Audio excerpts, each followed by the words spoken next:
We're over here now. I'm over here. Where are you at? I'm over here now. I'm over here now. Why are you hiding behind that microphone with the fucking that fucking lens flare behind you? It's like a fucking J.J. Abrams fucking episode right now. Right? It's all good, man. It's the only angle I could get. That's what she said. That's what I said. Yeah. Shout out to Tinder.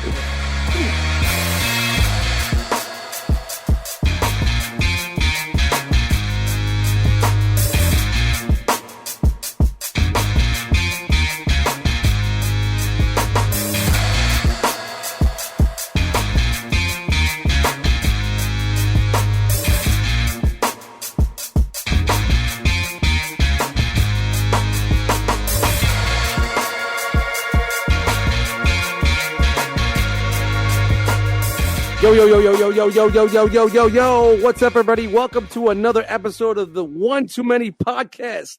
My name is Dust Mites, and I'm joined by my co-host, Frogman. What's going on, guys? How's everybody doing today? Well, we got to rewind. Why? We need a little more energy on that. What's up, everybody? My name is Dust Mites, and I'm joined by my co-host, Frogman.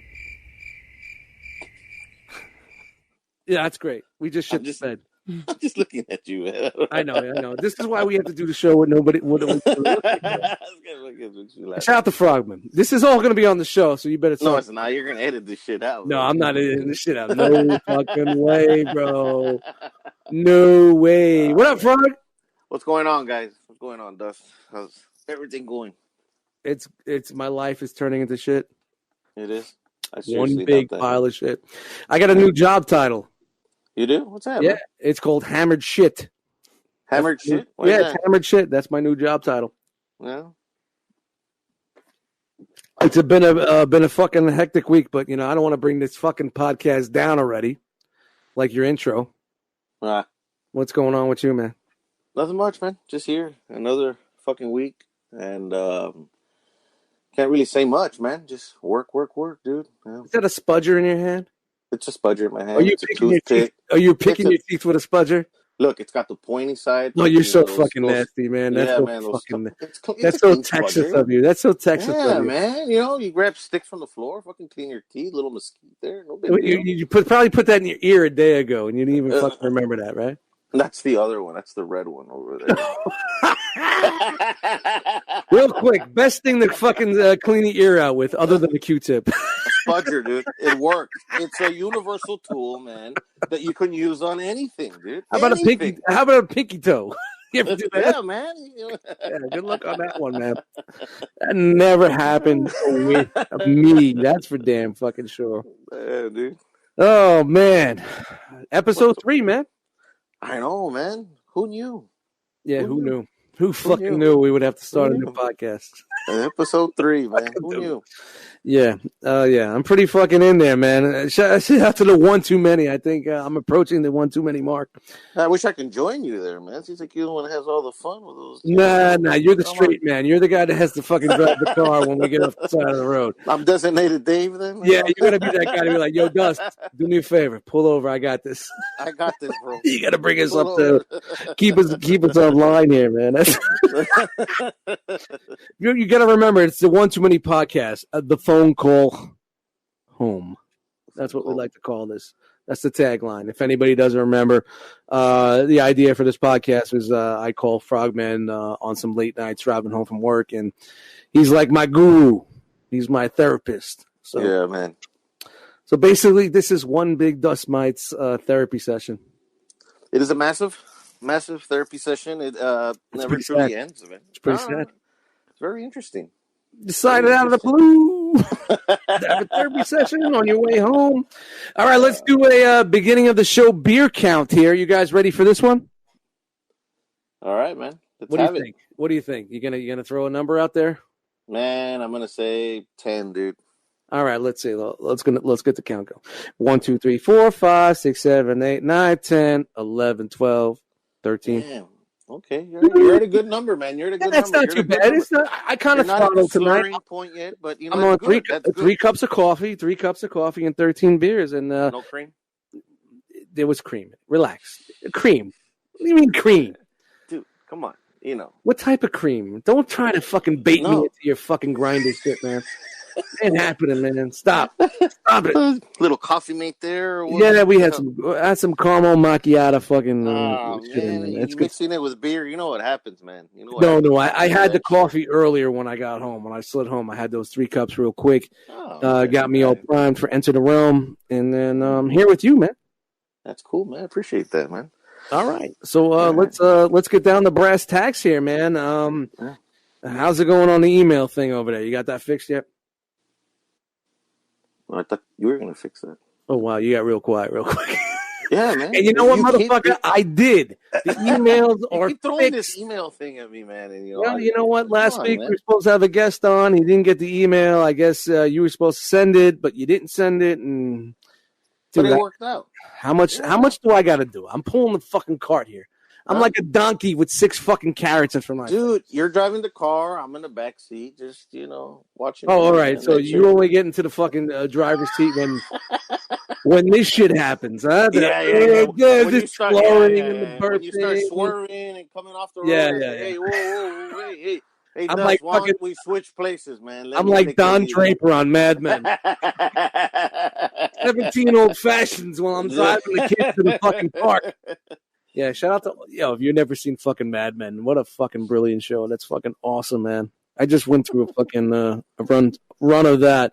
But yeah, man, I got the email set up. I think I'm looking up at the office up there, and they give me the thumbs up. So I guess, yeah, man, I guess we could go forward with this. I think we got to get man. We got someone here. Yeah, I think I saw him earlier when I was coming up. Well, you saw him on backstage? Yeah, man. He's drinking. Well, he's probably drinking all that Hennessy and eating them that fucking boar's head cold cuts that are back there. He's flirting with us. You know how we like to do things here on the One Too Many podcast. Yeah, man. He's flirting with one of the staff, girls in the back. Nothing like the best boar's head and a little Hennessy, a little Heineken. Yeah, man. All right, let's get ready to come to the stage right now. So I don't know, ladies and gentlemen, let's welcome our guest.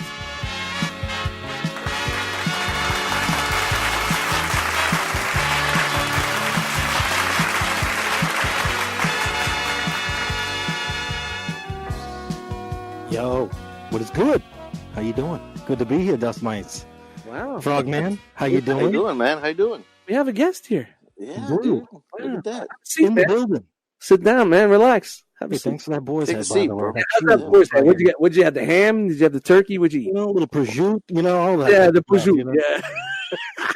The gabagool. Yeah, exactly. The broccoli rabe, it's all that good stuff. A little mozzarella, a little mozzarella. Yeah, you gotta have the moods. Get that mozzarella, man. Man, thank you very much for popping on the show, man. Thanks for being here, bro. House, my man Billy Vegas here. Pam. We don't need no fucking we don't need no stinking sound effects for that one. No, we don't, man. You're good on that. One Too Many podcast. And I just want to say something right now. It's been one too many years, and we've never spoken.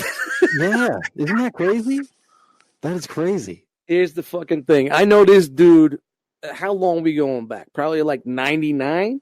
99. I'd say around there, man. Yeah, right. The necro boards went up. That was the time. Yeah, 99.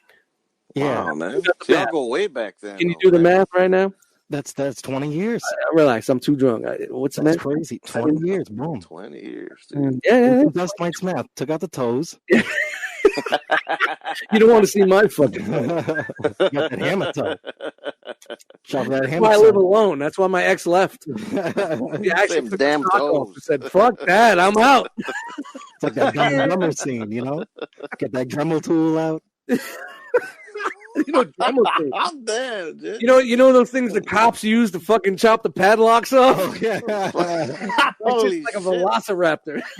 Damn, man. Pull out the grinder for them fucking nails. Relax with the grinder stuff, right? Yeah, but if anybody my man Vega right here, man, we go back a long fucking time. 99, 2000 on this internet shit. And this is the actual first time that we're actually chopping it up. I mean, he knows who I am. I know who he was. I know him from his podcast and whatnot, so I know what he sounds like and he looks like from his pictures and blah, blah, blah, back in the day. We'll get to that soon, but it's really cool. And you notice I'm looking over there. I can't look at you. But it's really cool to actually be able to for once, hang out and chop it up with you, man. I don't know where this is going to go, but it's probably going to go a very deep place. That's all right with me. You're 13 in, so we got that. Yeah. Yeah. How many did you say? 13? That was what you said, right? 13? Yeah, I'm there. I'm cool. He's there, man. He's I noticed 12, 13. See, we go back such a long way that I know this dude when he was drinking 40s. Only Holy shit. Valentine 40s all day.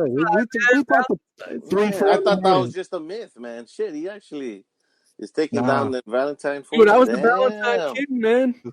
Jesus. 5, 6 a night, man. Easy. The same thing back then. We'd be talking all night. He'd be like, "Yo, I'm 12 in on the 40s right now. I'm 12 dead. If I was 12 40s in, I'd be fucking locked up." Well, like back in the day, like a 40 was like 4 beers. Yeah, it's roughly around 4 beers. So you just do your math. I'm like, now you adult it up. I'm still drinking shit beer, but it just comes in a can or a bottle. Yeah, that's true. You can find the Valentine in the can every now and again. Yeah. I mean, I remember back then, the Valentine with the puzzle and Yeah. Let me get this straight, man. Y'all go back, y'all, y'all's music days or what, man? What's going on? Well, that's how, That's how y'all met? On Necro's message board through, liking his music or, Dust goes back with that dude. I've been listening to him since back then.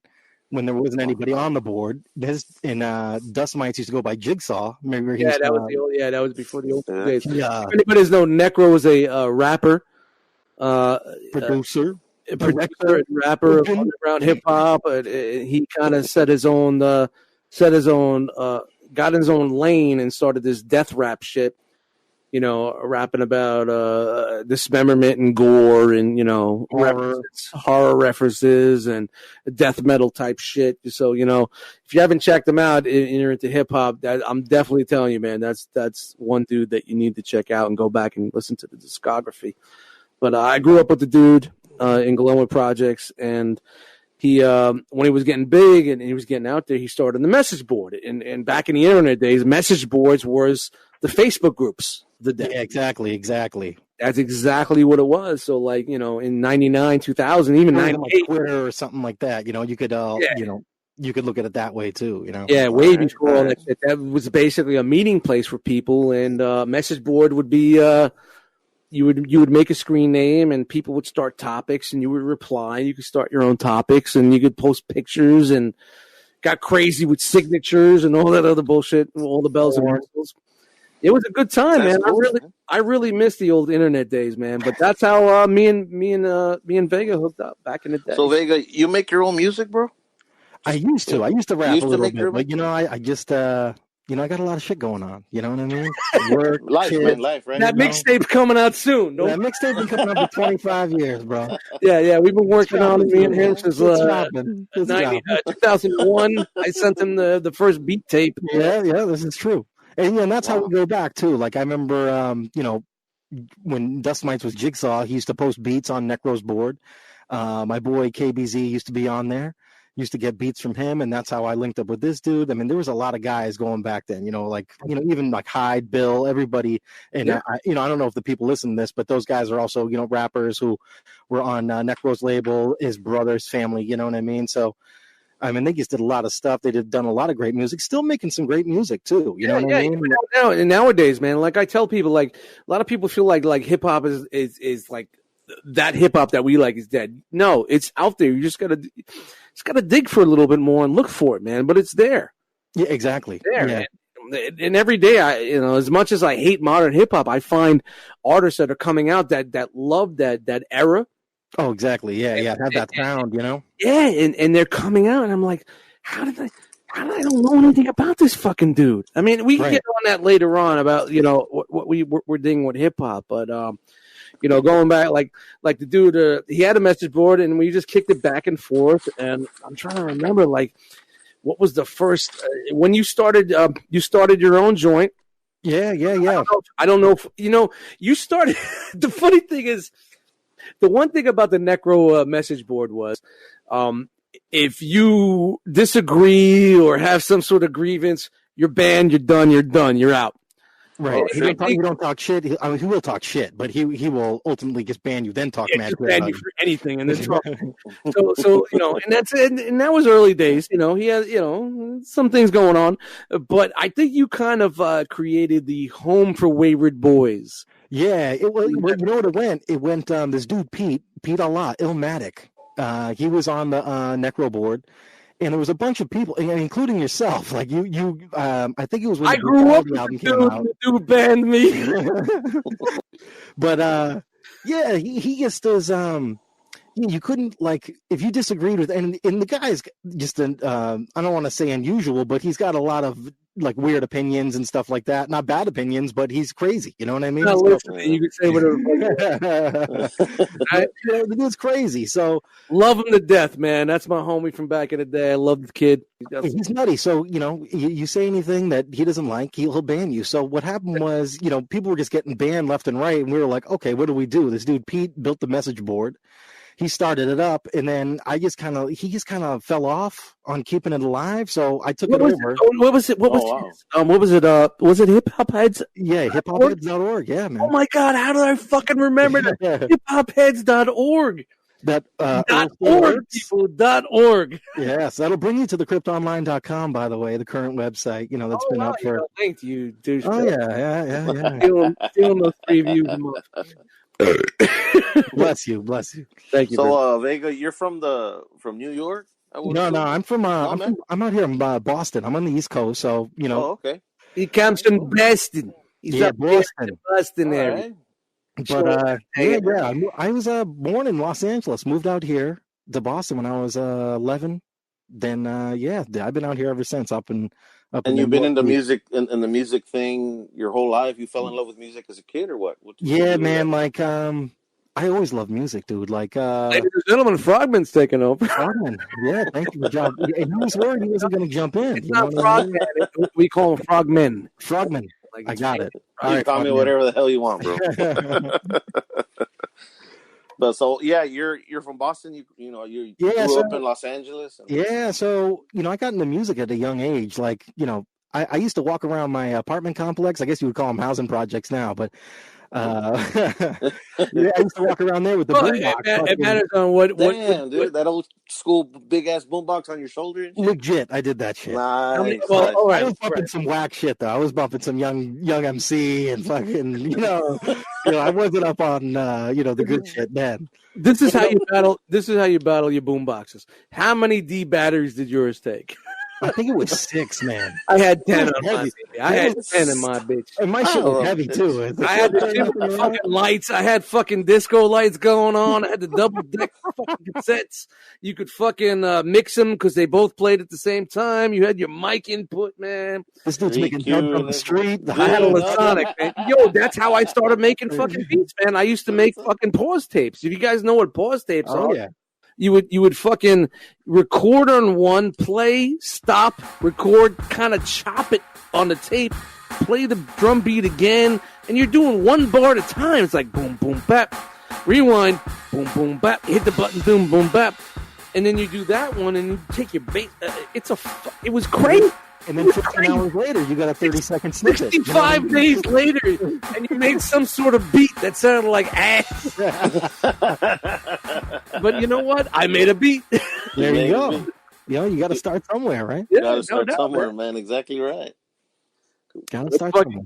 Right. So then you're talking about. Yeah, dude. So I used to carry around the boombox, dude, on my shoulder, bumping some whack shit. I mean, I did that for a couple of years, and then being on the West Coast, NWA came out, and that shit was just like mind blowing. Like I don't even remember how I got the tape, but I was a young kid, like, so I think that was like 89 or 88. Dust Mites, do you remember the year of that? I gotta Google that shit. I'm the Compton. I think it's 88 or 89. Fucking years old. I don't remember that shit.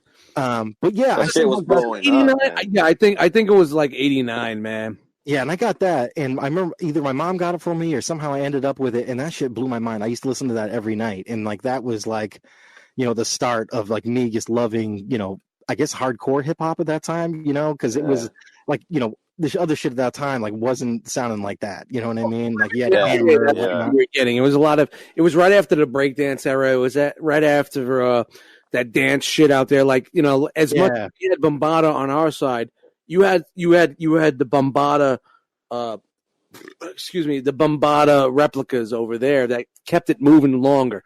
Yeah, but even like that Pharaoh dude, I can't even remember the fucking name of it.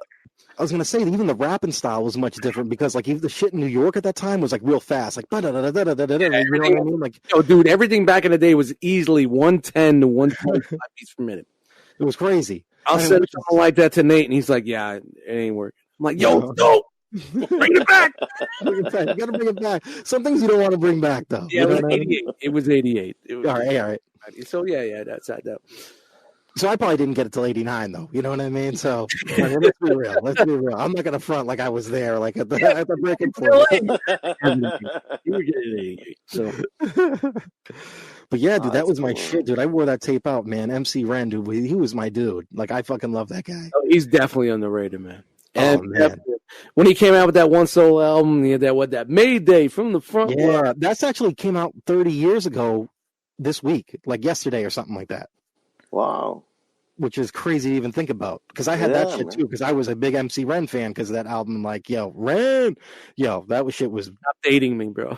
You go back and he's like, you're sitting the Furious Five. And I live in a house that's surrounded by toys, comic books, cartoon characters, and 2 cats. Oh yeah, man! So you're the cat daddy. That's right. That's my life. That's my life right now, man.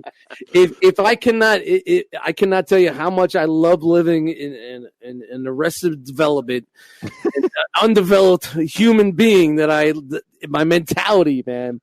What do you call a male spinster?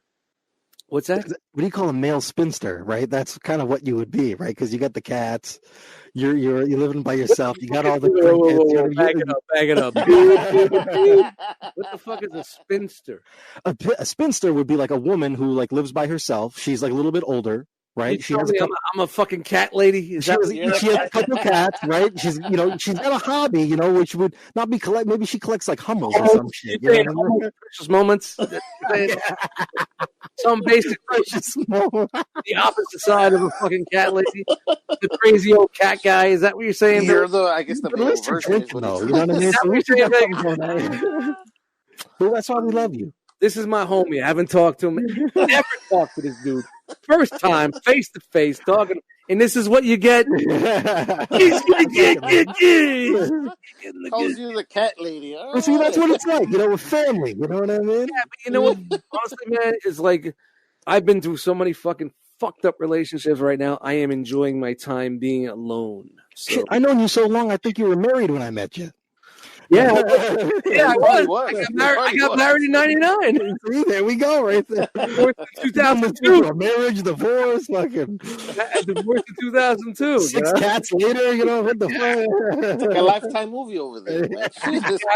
Japanese robots and a couple of comic books later, and see where I'm at. Yeah. 45 podcasts. But let's get back. I want to go back to like the how we originate or how you originated the Krypton line, which came from the hiphopheads.org, which was a message board, which is basically for anybody that's listening right now that doesn't know, who doesn't go back that far. It was like a Facebook group, sort of similar to what we're doing with the Realm, and we had such it was.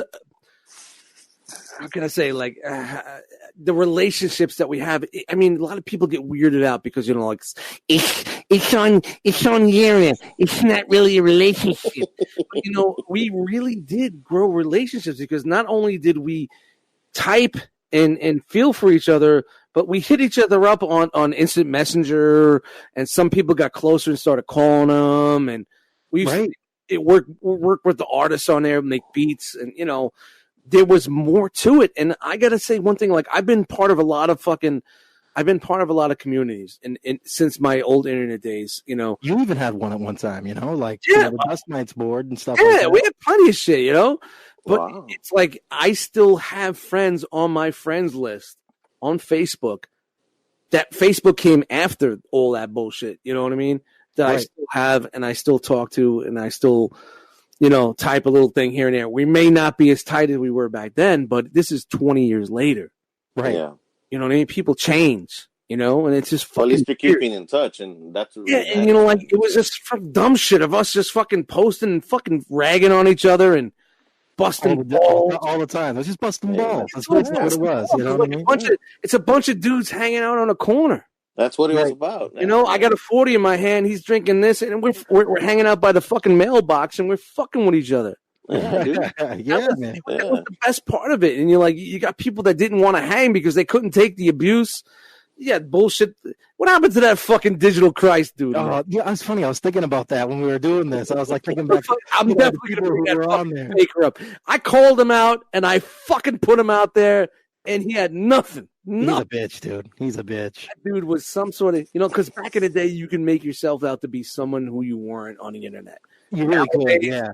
Nowadays, you could find someone on the internet and right, like if you could pull their whole card in a second. Well, it's funny you say that too, because like when we were, coming up, getting to know each other, all that stuff. Like you mentioned earlier that you know me from my voice from the podcast, my face from the pictures. Like I was like the first guy like on the message boards posting pictures of myself. Nobody would do that shit. Because you couldn't do that back in the day because motherfuckers would Photoshop the shit out of you. Yeah, exactly. Which happened, but that's what made it fun. You know what I mean? Like you got a cock in your mouth. Yeah, Yo, dude, back in the day, the Photoshops were crazy. Yeah, man. Now people get offended, but that shit was mad funny back then. Like if you could take it, that's what made it funny. Because okay, you had some hard skin. You either embraced it and went with it, or you just fucking disappeared. You were just like a little bitch and disappeared, man. The internet back in the day was some fucking crazy shit. You know how we fuck around in the realm and do our little Photoshops, and it's funny. Yeah, brutal. Yo, back in the day, it was nothing like they're doing now, man. It was. Shout out to Big Lou, man, the Photoshop master, man. That's my dude right there. Shout out to Big Lou. Big Lou is the killing, man. That's funny. Like back in the day, like when I was on you would see my eyes. I was like Wilson from fucking. I was like Wilson from fucking. Home Improvement. Was that what the fuck is that Home show? Improvement. Home Improvement. I'd be over the fucking top of the fence like this. 40 bottles. 40 bottles all around me, man. I wasn't letting anybody know. I think I have that picture still. I'll just send that to you if you don't get it. You still have that? Yeah. Got man, you and my homie Dez got that old school shit, man. Shout out to my homie Dez. He did the old school Dust Mites logo, man. I still talk to that dude, man. It's a good dude, man. It's a great logo, too. Yeah, it still holds up now, I guess. It really does. I guess. Well, that was back like when Dust Mites wasn't just me. It was Dust Mites was a group. It was a producer clique. It was a community. It was a message board. It was a radio show. It was yes, not at all. Shout out to dustmites.net 2002. Yeah. Right before the bitch pulled the rug under my fucking. I tried to bring it back, but it just wasn't the same. Yeah, it wasn't the same, man. Thank you very much. I appreciate that, man. We tried. We tried. I'm trying to look at the notes there. So, all right. We were talking about the message board. Then it, after when you went from hiphopheads.org. Yep, to the cryptonline.com. So when and how? I think he wasn't paying for the whole thing anymore, and it kind of died. Right. And you picked it up to keep the community going. Exactly. Which shows a lot about your character. You know what I mean? Right. You want to keep and not only about your character, but it just shows you how much there was in that community. Right, because I just didn't want I didn't want to lose touch with you guys, and I didn't want you guys to lose touch with each other. You know what I mean? Yeah, and it was before how easy it is to keep in touch with us in social media. Exactly. It was different back then on the internet. Even looking like this year, like you had your AOL messengers, but it wasn't like how it is now with Facebook and Twitter and all that other bullshit. It kind of feels like there's no reason for y'all not to keep in touch nowadays, man. Right, exactly. Even MySpace wasn't around then. You know what I mean? Yeah, it was prior, yeah. MySpace, that shit was crazy too. MySpace. That shit shout out to Tila Tequila. Oh yeah. Let's raise our glasses. She's got a great ass. Great ass. She's got a tongue all up another bitch's snatch. Yeah, so I created the cryptonline.com from that, which was like I did the message board. I got the message board back up, basically is what I did. And then I started a blog. And the blog I created was like, I don't know, Dust, you think like 2003. Nobody had a blog then, right? So I would post just hip hop, like random, like weird horror movies and underground. Was that on the website? Yeah, exactly. So, I would just post like daily, just different, instrumental albums. I did a Wu-Tang collection. I posted every single Wu-Tang album there ever was, and that brought like a lot of traffic to the blog, right? So it's for download. Exactly, for download. Yeah, so you were giving away free music. Yeah, I was bootlegging people's shit. Yeah, anytime you give freaking free shit away, you bring it up. Back in the day, it was before streaming. Before streaming was the thing. If you were giving away free downloads, back it up. Beep, beep. Everybody was there coming in, and it was this weird thing where and so nobody had done it then, right? So the way I was doing it, everyone it was a weird thing. Like people caught on and people started posting stuff like that on blogs, which they posted on like message boards beforehand. You know what I mean? Yeah. So I tried to use that to bring traffic to the web forum, which didn't really work, but a lot of people just came to the blog, and then people were just bootlegging. I guess I was just putting people's shit out there, you know what I mean? People's music. But at the same time, like it's kind of scummy, but a lot of these guys didn't have promo, you know what I mean? Yeah, they didn't do that. You were like a street team. You were like right, exactly. And of course, I'm giving away the music for free, which is kind of shitty. Some people didn't care, you know what I mean? There were other guys that were like, okay. We grew up in that fucking that era where once you found out you could get it for free, and albums sucked. Yeah, you weren't getting it. How many times did you pay $14.99 for a CD for 2 tracks? Oh yeah, exactly. I was over it, man. I was over it, man. Especially coming up in the 90s, there was so much fucking trash. Yeah, it was shit was just like it was everywhere, coming at garbage. And Dust, let's think about it here. People talk about the golden era of hip hop, right? Which is a great time for hip hop, but for every 1 or 2 great albums you had so much trash in between that. People forget about it because there's so much memorable music from back then, but there's so much forgettable shit. Really bad fucking music. And you go to the Wiz on a Tuesday release day.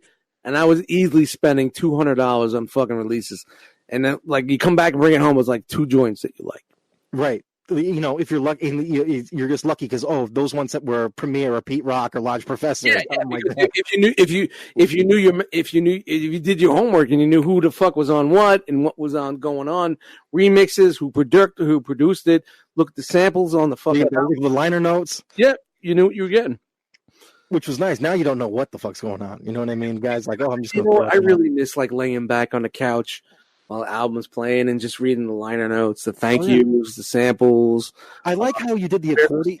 People can't see this, but he did the accordion style when he said, "I like reading the liner notes." Yeah. Doing the parts of tape. Yeah, because that's how it was back in the day. You just, even if it was a cassette or a CD, man, it was an open book, man. You just see the pictures and you see all those added extras. Oh yeah. Or every once in a while you get lyrics and you're like, oh my God, I now know what they say. You never knew anything. You know what I mean? Dude, lyrics, Genius is the most insane thing ever. I mean, they can get anything. You can get anything on there, fucking lyrics, wise. I used to write lyrics, the first Wu-Tang album, I wrote in a notebook. The whole thing, I would just listen back and forth. Yeah. I think I did that with for Nas's "It Ain't Hard to Tell." Yeah. That's how dope that fucking song was, and I wrote it down. Not that I was going to sit in the shower and fucking sing it, but you just needed to know. I'm like, because as much as he sung it in the shower. As much as he's fast, he's rapping. It's like some song, some of the words you had to just go back and forth and just be like, "What the fuck." Really? Is that really him? Wow. And you just sit back and holy shit. And now you're absorbing it 2 different ways. You know what I mean? You're reading it and now you're listening to it. You're going, oh wow. Okay. It's transcribed. You're just, and in that it made me as a better producer because then you can know how to make your beat drops and where it should go. And, okay, this came down, and then that's where the hook came. Right, you pick up on those subtleties, you know. Yeah, what I mean? yeah. Give you those little fucking little. Or even like, okay, now you got a new pair of headphones, right? And you go, oh shit, I never heard that before. Yeah, you know what I mean? Then you rewind it, like, where'd that sleigh bell come from? Yeah. Where was that, man? What was Buck Wild thinking, man? Shout out to 90s hip hop, man. Yeah, dude, That's cool. That was a good So, time. so Vega, are you working on something? Dude, I work on nothing. I work on being You work a dad. on nothing. I work on being a dad. I still actually we're not even as a hobby, like for yourself, just to mess around or anything. I do. Not music wise. I still the website is still running. It'll be running forever. Cryptonline.com, man. You know what I mean? It's still going. Well, not only was a message board, but you would keep the blog up where you're posting like videos. Exactly. So like when bootlegging became like really harsh, I started getting DMCA violations and all this stuff. So the website went down a few times, and I brought it back, and then I started just posting single tracks. And that was probably like 2004, 2005. And if you notice, like when I started doing that, a lot of blogs started coming up. There was Two Dope Boys, Nah Right, all the big hip hop blogs. They basically took the format that I made, and then became huge. And then now these guys, I assume, are rich guys. You know what I mean? Or what about you? I got nothing going on. It's never the guy that started. It's always well, there's a lot of reasons for that. One, I never cared, right? Like you could, I've been running a website for 15 years. You could go, oh, how many visitors do you have? I would never even be able to tell you. I don't even know how to look that shit up. I had a podcast. I've had a podcast for years. You could be like, oh, how many subscribers do you have? I have no fucking clue. I've never once looked at it. You know what I mean? But you're like this you're the one dude that's keeping the old school stuff that you and Dust remember. You're the dude that's keeping that shit alive, bro. Is that what it is? Exactly. And man, that's great, dude. And that's good. I do it for me, and I do it with the other people who appreciate it. People like Dust, and that's all that matters, bro. That's all that matters. You do it for you. And that's all that matters. It makes you happy. You keep that shit alive. And old school people like Dust that go back to that time, like yourself, where you all met and everything. Well, even Dust, you do it for them. You do it for them. You know what I mean? So that's cool, dude. And there's like even I brought up the hiphopheads.org. I still have the thing. So if Dust remembered the website. So if like another guy remembers that from 20 years ago, and goes, let me go check it out. And then he goes on the message board. He goes, oh, these fucking assholes! Even though they don't post anymore, they're still here. They're still here. Yeah. That's fucking awesome, dude. Every once in a while, I'm like, what's my login again? Oh, there it is. What's up, fuckers? The top poster, like one of the top guys. You know what I mean? It's like a stranger going back home, man. You know what I mean? Let me see these guys are still there. And he pops in. He's like, "Fuck, they're still here, dude. Hey, what's going on, guys, or whatever." That's cool, dude. And I'm not sorry, but you're talking about blogs. Do you remember the Opera? Oh yeah, blog? Me and you. We're the two guys every week. The Nice Guy Eddie blogs and me going head to toe every week, being in the top spot. Yeah, that was awesome, huh? That was fun. We're giving away free music left and right, man. People are writing their life stories, doing good journalism. Trash. We're like, hey, you ever hear the sample from such and such? I got the album here. Just click the link. Yeah, boom. Thanks for stopping by. And you know what? The only reason why I did the old Dust blog and all that other shit was because Rapid Share was the big thing at the time. Like, if you wanted to download albums from it's like, how do you even explain this nowadays? It was a service you can upload. It was kind of like a cloud service. You upload their cloud, and then you get a link for what you uploaded to, and you could share it with anybody, and they download.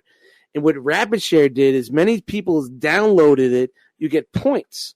So if you get a certain amount of points, you get a free subscription for the month to that service. And what that service gave you was faster download speeds, unlimited downloads, So the only reason why I was uploading was so I could get those points so I could download the shit that I wanted to download and pirate.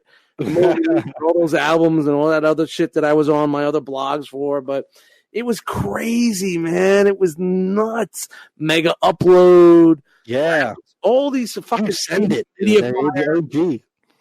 Dude, man, it was a good time, man.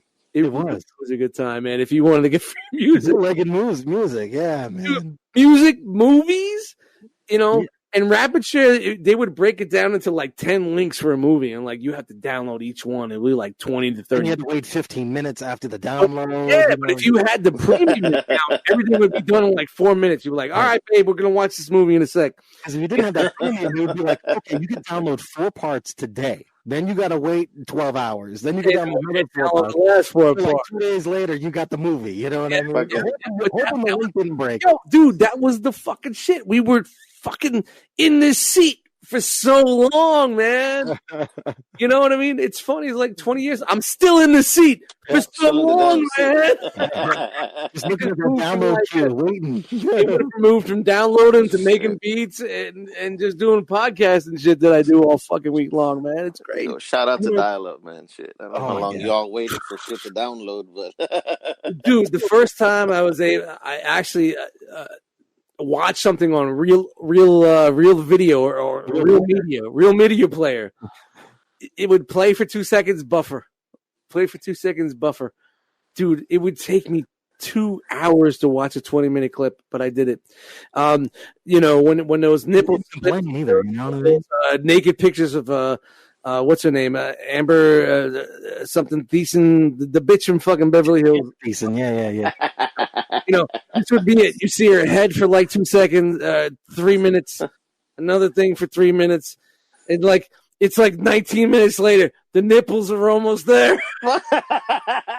You know, 2 hours later, print that shit. Print that shit. Dang. You hear the printer.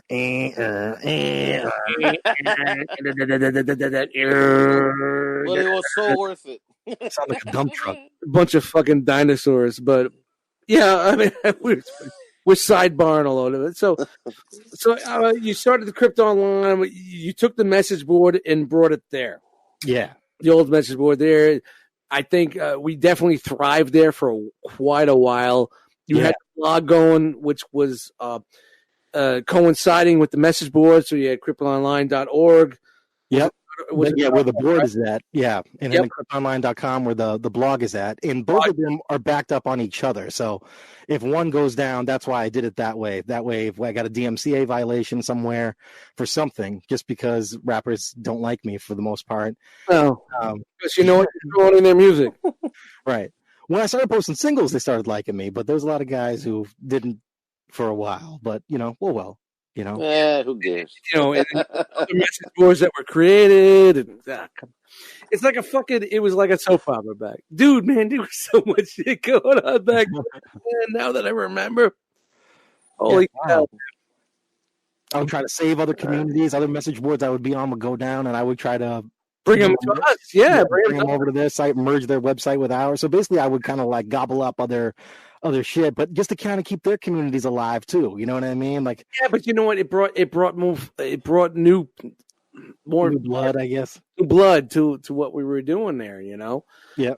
And then we had a lot of talented people. There were a lot of talented producers, a lot of talented MCs, talented artists. Oh yeah. You know, poetry writers that were in there. You know, everything all over the spectrum. We had a lot of talented people in there, and I think the best thing about us was like, we all were just regular dudes that had issues and had problems, and some of us were similar in our issues and problems, and we were able to talk about that shit, and it went from like talking music, and the same thing like with the Realm, we go from talking toys to just talking regular day shit. Yeah, spitballing. Yeah, and that's about building cooler talk. You know what I mean? That type of deal. Yeah. How many times did you ever sit back and say, "Man, this is fucking incredible. I created this"? Never. You know what I mean? You should give yourself credit for what you've done, man. I don't even think about it. You know what I mean? It's just like at the end of the day, it's there. People are happy if it's there, and if it, you know, it's not going to go anywhere either. I've set it up in a way. Have you ever seen like with us in the Realm? Like you could say, like I see people say, like, you know, I was the best man at this dude's wedding, but I didn't know him a year ago, but now he's my best friend. Yeah, that's true. It would never happen unless I did this or I made that, you know. So that's what I get from like the Realm. Like I can see, like, you know, this dude wouldn't know this dude, or that person wouldn't know that person, and that's true. It is, and like it's the whole thing. Because I'm sure you still talk to people from there, like maybe not every day or whatever, but you're still like, Who hit me up the other day? Our buddy Devious Alias. You know what I mean? And yo, DV, man, that dude, character. You know what I mean? Just the coolest dude ever. You know what I mean? I love the guy. I don't talk to him much anymore. I don't know what his deal is, on a day-to-day basis, you know what I mean? But I fucking love the guy. Just like I don't talk to you every day or whatever, but you know what? If you needed anything from me, I got your back. You know what I mean? Like, you hit me up on this, and I was like, we're actually talking to each other, man. Other than like on a word, between words or PMs or emails and whatnot. And it's fun. I just got a friend request from a certain Angelina from Seattle the other day. Oh, see, there we go. Yeah. Out of Seattle now, huh? You just out of the fucking blue to send me a friend request. And once again, if we didn't have that and I wasn't friends with her on Facebook, maybe she wouldn't see you. You know what I mean, or whatever. You know what I mean? Maybe that's how it popped up, like people that you suggested for you. Yeah. It's like I don't remember the last time I spoke with her, man, and like. I still haven't spoken with her because it's been 3 weeks. Like, message board drama. Comment. What the fuck? Come on. She was great with the message board drama because she would talk to other dudes on there. Her husband or boyfriend was on there. He'd get all pissed off. Fucking dick pictures were posted. I mean, this shit was crazy, dude. You remember that shit? See, you need to document all that shit and remember this shit, man. It is there. It's still there, dude. All that shit is there, man. What's still on the website? Oh, yeah, dude. It's still all there. It's still all archived. You have to dig through all those fucking forums and shit. Oh, my God. People's dick pics on there, people blasting people out. Just we went, but man, if there wasn't a flame war going on every night, man. But that's what's so dope about that fucking site, man. We didn't, a lot of people like nowadays are like they agree to disagree. We didn't. Exactly. Dude, we fucking bare knuckle boxed to the end of the fucking night. Right? Exactly. Someone's going to have the last word, and that's that. Oh, no. There was never a last word because 3 days later, it's still going. Yeah, exactly. Still going. All right, man, I've photoshopped you next to a fucking baboon's ass. And I'm posting. With a pink dildo in your ear, you know what I mean? Yeah, it's awesome. Super cheap fucking photoshops. Oh, those are the best. So that's thecryptonline.com. Yeah. Check it out. Let us know what you think. Yeah. Once again, this is the One Too Many podcast. My name is Dust Mites. Frogman's on here. Shout out to Billy Vegas at the house. I just feel you need to do that every once in a while. So when you kind of transpired like a couple of years ago, like everybody started the podcast thing and doing, getting into that shit. And, back in the day, like Vanderslice and me and all the guys, we had the Empty Threats, and then you had your podcast on it was Monday nights, right? Monday nights, baby. And I think Empty Threats was also Monday night, wasn't it? Yeah, we were Monday nights too. And I think it's funny. Enter the Realm was Monday nights. I don't know what it is with Monday nights. Yeah, you just gotta knock it out. You know what I mean? I think what I think it is in my position. As long as I've been with my company, I've always had Tuesday nights off. Right, Tuesdays off. So Monday nights was always like tonight's my night to howl. I work 6 days a week, so tonight is my night to howl. Because then you have the next day, like, okay, I'm dead now. Yeah, I'm chilling, man. I'm sleeping. Like everything needs to happen tonight. If it doesn't happen tonight, it's not fucking happening unless I get the occasional Sunday off, and then Saturday night's a fucking Yeah, the Empty Threads podcast, you guys were doing that, and then I think like we started our podcast probably like I think you guys were like maybe 6 episodes into your podcast, and we were trying to build our stuff up, figure it out, and now the Empty Threads podcast. You guys had a great thing going on there, which I it was funny, man. I still have all the episodes downloaded and saved, man. I took the Vanderslice all the time. I said we need to come back, even if it's just for one show. And we need to get me, Steez, and fucking MTK and back. And one big. You guys are hilarious, man. Yeah, you guys are good together. Yeah, I mean, it was super funny. Like I didn't know what a podcast was back in the day. I was super quiet. I had a couple of good moments. I said a few things, but like now, you kind of tried. Yeah, exactly. Now I've been doing podcasting for fucking 5 years, man. I could fucking yo. If you start with the Empty Threats podcast, then that's like 7 years. You know what I mean? Maybe about 7 years. Yeah, it was right after. Yeah, it's been a while. My podcast went 3 years, 3.5. We're about to start up again soon. Do a little reloaded. Well, okay, so let's talk about. Nice. Forget about the MP. There you go. I got a fucking frog. There you go, man. There you go. That's beer 15, folks. Beer 15. That's where I'll add in the Porky Pig. Son of a gun. You thought I was going to say son of a bitch, didn't you? But let's talk about your podcast and what it was and how you did it and what was it about. Well, basically started the Hip Hop Heads podcast where me and a couple. Yeah, dude. It all fits together. You know what I mean? So we started the Hip Hop Heads podcast, me and a couple buddies I went to high school with. And, because we all came up on the same type of shit. You know what I mean? That early 90s boom bap rap music. And then we got into like that New York City underground, like in the late 90s to mid 90s, like with, Company Flow, Cannibal Ox, Cage, Necro, all those guys. Yeah, exactly. The Bobbito era. Yeah. We had a similar radio. Yeah, all that shit.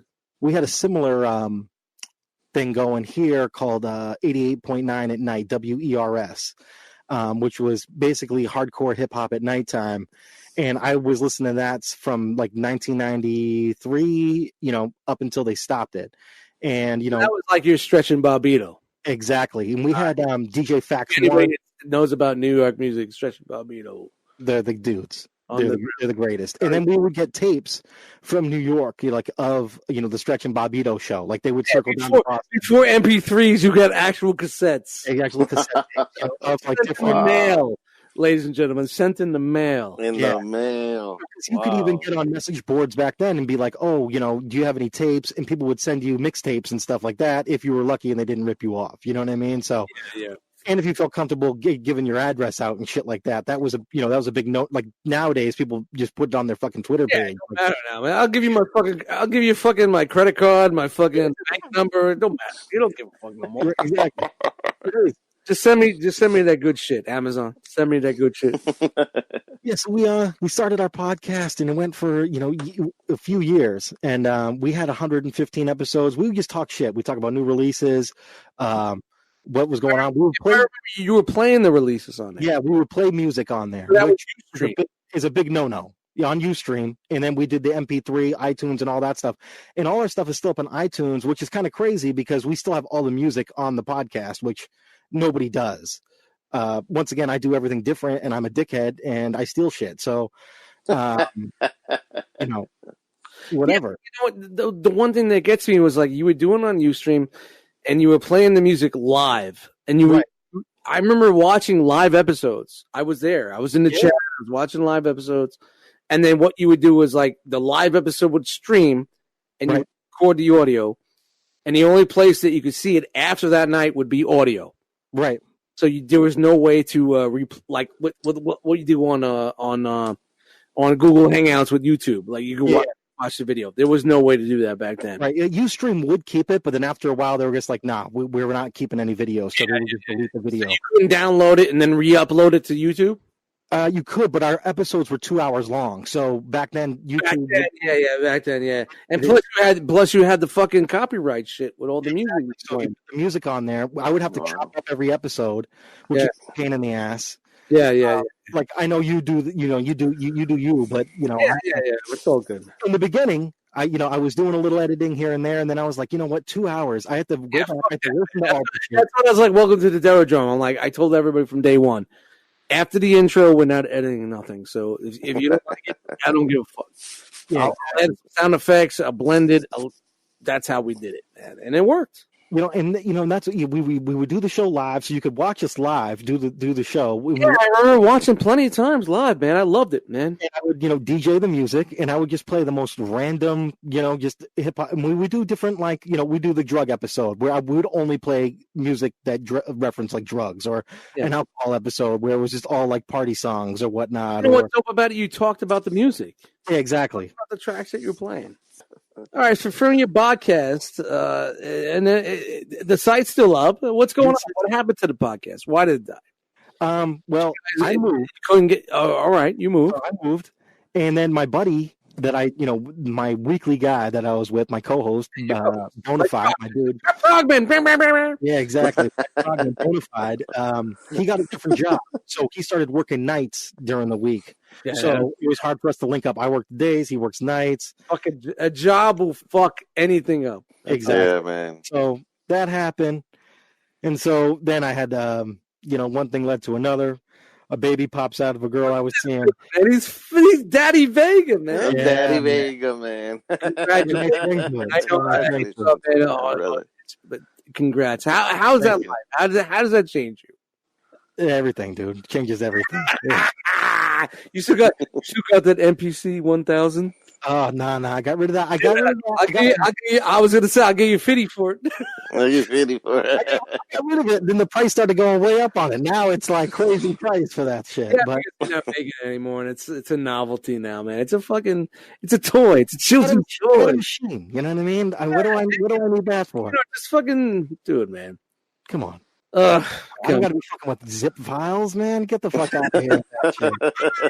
Hard disk? No, thank you. The one thing, man, it's just like I definitely will thank you, man, because even though it's been all these years and we're finally talking right now, but you always supported for things that I've been doing, and I know you been really supportive of the Cobra Law shit that we've been doing. Shit's great, man. Really good. I know it's like it's different. It's not for everybody. It's not the normal hip hop shit that I used to do, but I mean, for you to come out of the blue and up and be like, really enjoy the projects that we've been doing, man. It really means a lot, dude, man.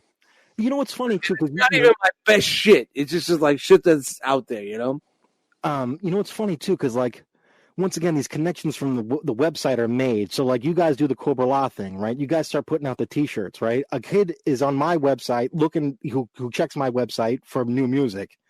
He sees your stuff on there and he goes, wow, I fucking like these guys.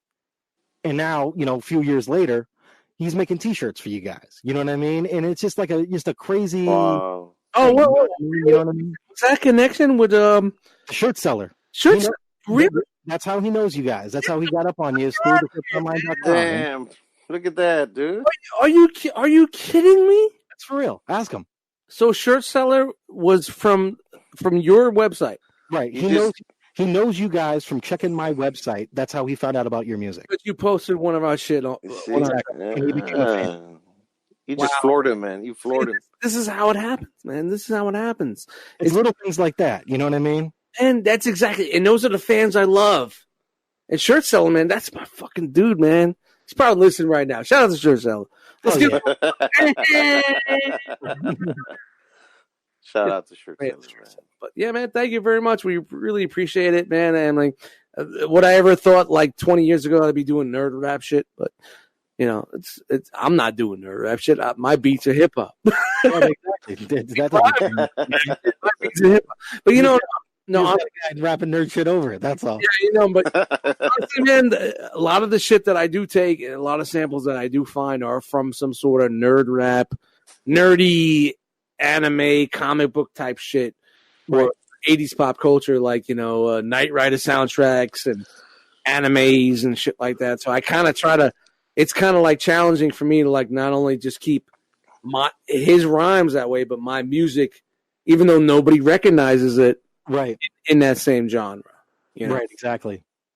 We do appreciate it more, you know what I mean? So that's really anybody that gets it, we really appreciate it more. But there's not many people that do. And you know what? It's like with his shit, like I understand all the references, every single reference. It's crazy on the references, man. Yeah. With the wrestling shit and everything, toys, game, all that stuff, dude. He's got everything, man. He's really talented. He's good, man. He's a talented guy, man. And he's getting better, man. Like when we first started, man, it's like we recorded the first Cold Slither album, and just like our relationship here, we didn't talk to each other. Right. It was emails and texts and whatnot. And when we released the album, he called me, and I'm like, I picked up the phone and I said, you're fucking shit up right now. You're right. You're messing with the mojo. He's like, what? The album's done. And then we had a 3-hour fucking conversation just talking about shit, and that's where we went. So, yeah, I mean, enough about Cobra Law, but, What are you digging now? I mean, you are definitely an old school guy, just like me. You know, we went through all the hip hop eras and our underground shit. And I think you like a little bit more mainstream than me. Maybe, yeah, that could be true. No, but you know what? And you know what? This is where I give you kudos. You are a hip hop fan. You will listen to anything that's new that comes across your table. Except for Kanye West. I've still yet to listen to him. Fuck that dude. FTP, fuck that dude. Yeah. That dude's already. But, it's just like, I just know from just like posts on your blog and, my comments to you and your comments to me, like, you definitely like a little bit more than I do, and you keep an open mind to a little bit more than I do. So, of course you like the old school stuff. Right. Wu-Tang, blah, blah, blah, blah. We could go for fucking days on that. New Black Moon's coming out soon, so keep up. God, I heard the first single is fucking garbage. If you tell me you like it, fuck you. You're getting punched out right now. Man. You like that single? Not really. Yeah, okay. All right. I like the Buckshot on Dude, there, but no. We're not talking about MCs on there. I'm talking about a song together as banging you. Do you like that song? It sucks. No, it was not good. How can they release that as their first single? They're back after 20 some odd years, whatever the fuck it is. And I hate to say this, but that 5 foot verse was just garbage. You know what I mean? So that really was 5 foot verses better back in '92. No. But stuff wasn't as good back then, right? So it was like, now that the bar is raised, you know what I mean? Back in the day, the beats polished the MCs. Nowadays, the MCs are trying to polish the beats, and they ain't working. And the problem is the beats sound too polished. Dude, that fucking track was terrible. I couldn't believe it. I was like, really? Beat Miners did this? Beat Miners trying to get some money, I think. I don't know what's going on. I was tired. I was like, Beat Miners producing the whole thing? No, I didn't listen to the whole thing. I'm a producer. I'm not an MC. I listen to the beat. If the beat doesn't get me, I don't fucking give a fuck what they're talking about. And I've been telling people for fucking years, as a producer, what drives me for hip hop, what I like about hip hop is the beat. If the beat brings me in, then I'm going to listen to you. I'm not going to listen to you and then listen to the beat. Yeah. You get what I'm saying? That's just me as a producer. This is just me as a guy that likes get you first. You gotta start in your head before you. Ladies and gentlemen, welcome to the Hip Hop Podcast. hiphophead.org. But man, I'm loving this, man. Shit. Yeah, I'm sure you're watching both of you. No, man. I'm really digging all this stuff you're talking about, man. For me, like what brings dust mites to the yard is the beat. This has been back in the day, like even like back in the day, like listen to like old school joints. You're like, oh man, you didn't hear the verses. I don't give a fuck about a verse. If the beat grabs me, I'm in. That's why I love Wu-Tang. Yeah, you can't beat that. And I'm not saying like Wu-Tang has bad MCs, but the beats bring you in. Right. The beat, that's the meat and potatoes. And as being a producer who's fucking banging on these fucking pads and looking for samples that nobody ever fucking listened to. That's like the first time you bring up Wu-Tang, like the first time you hear Protect Your Neck, ding, ding, ding, ding, ding, whoosh, whoosh, whoosh, you're automatically like, oh shit, like I'm about to hear some shit. Right. The first time I heard that track, I moved from fucking Brooklyn to fucking Penn State, fucking Pennsylvania. I was shoveling snow out of the fucking driveway. Necro, shout out to Ron, sent me a fucking tape of the new Bobito shit. He used to send me new tapes from Bobito every couple of weeks. Oh, that's what's up. It was in my headphones.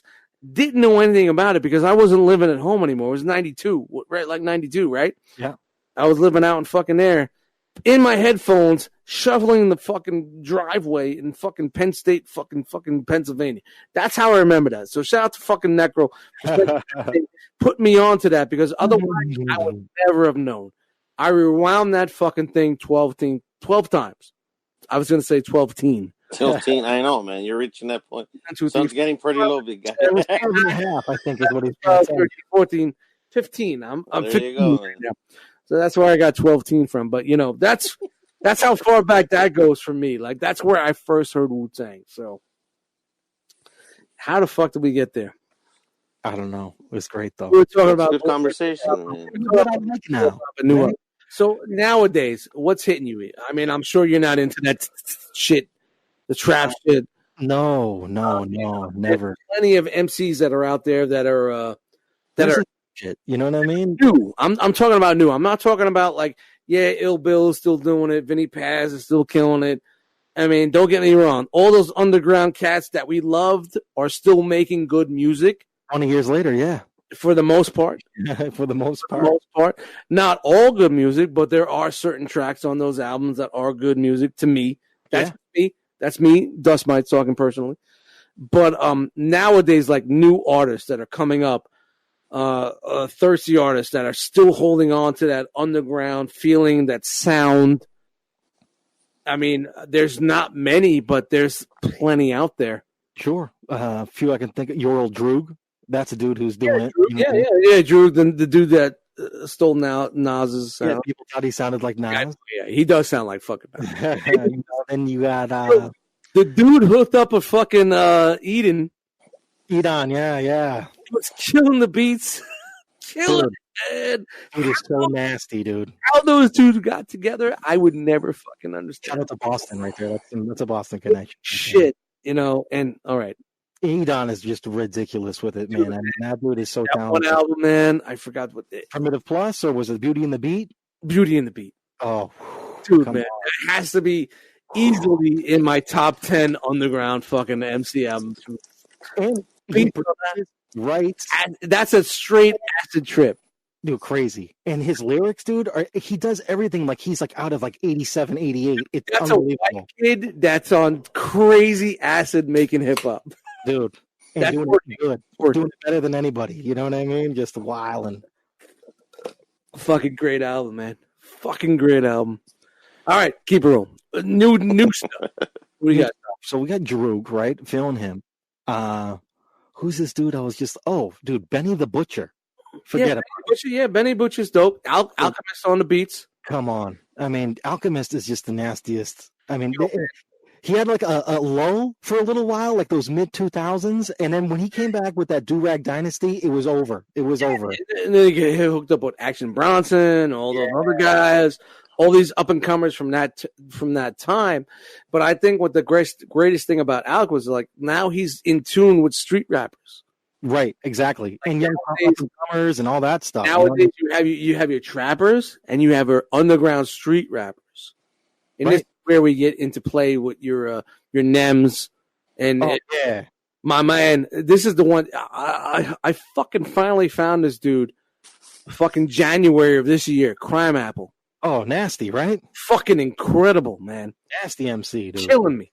That's what I was gonna name that dude. Another guy I like. He actually done some shit with Crime Apple. Is Daniel's son? Yeah, Daniel's son. Yep.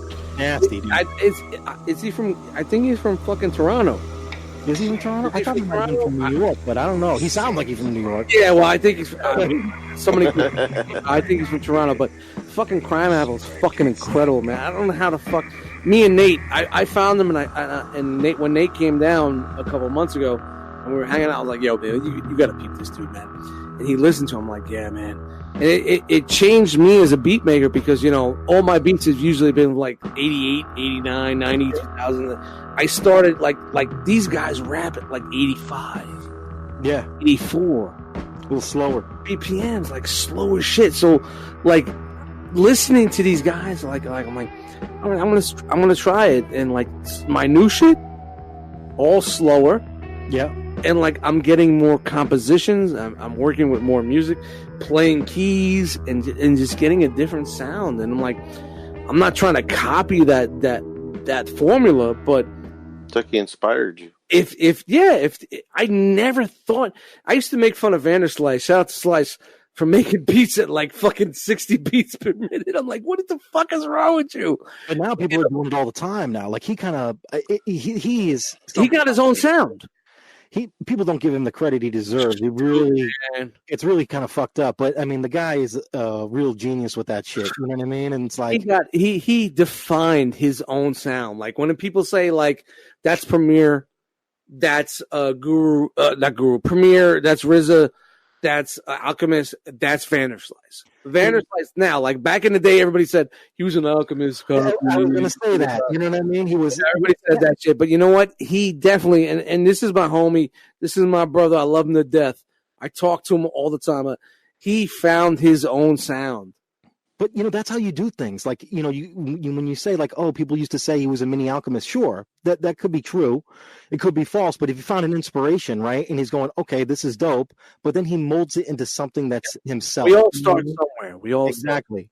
And you can say, okay, he started with those style of beats, but now look what the shit he's doing. You know what I mean? His shit is on another level of fucking, And he's got names. He's getting fucking respect. Placements. And yeah. So shout out to him. Yeah, Vanderslice. I'm gonna get him on the show again, man. Shout out to the Empty Threats podcast. Shout out to Vanderslice Beats out there, man. Doing his thing, man. Yeah, rocking the ankle bracelet. I'm coming soon. All right, we talked about the hip hop. We talked about the message boards. We talked about all that bullshit. And that's not really bullshit, but this is me just being fucking drunk and saying bullshit. So let's talk about there's another passion in your life other than, of course, your family. Yeah. Your video game passion. Oh, yeah, man. Love them. Oh, wow. Yeah, man. This dude. Video game collector? Yo, yeah.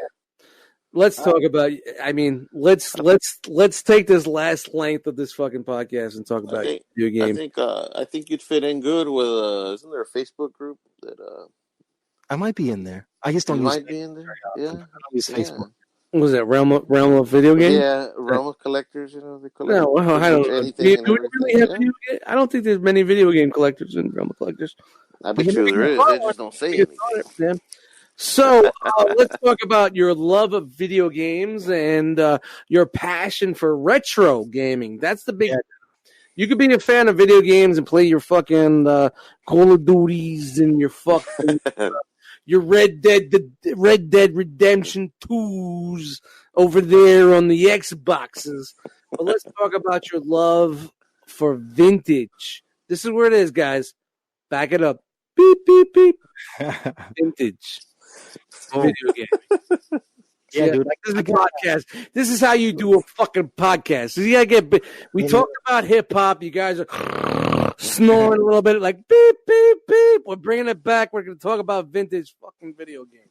Yeah, so I'm a video game collector. This guy's got a Pac-Man machine the size of a fucking tank. It's over here now. It's over here now. It's the old coffee table looking one, or what? Oh, I wish I had that. A cocktail. That's nice.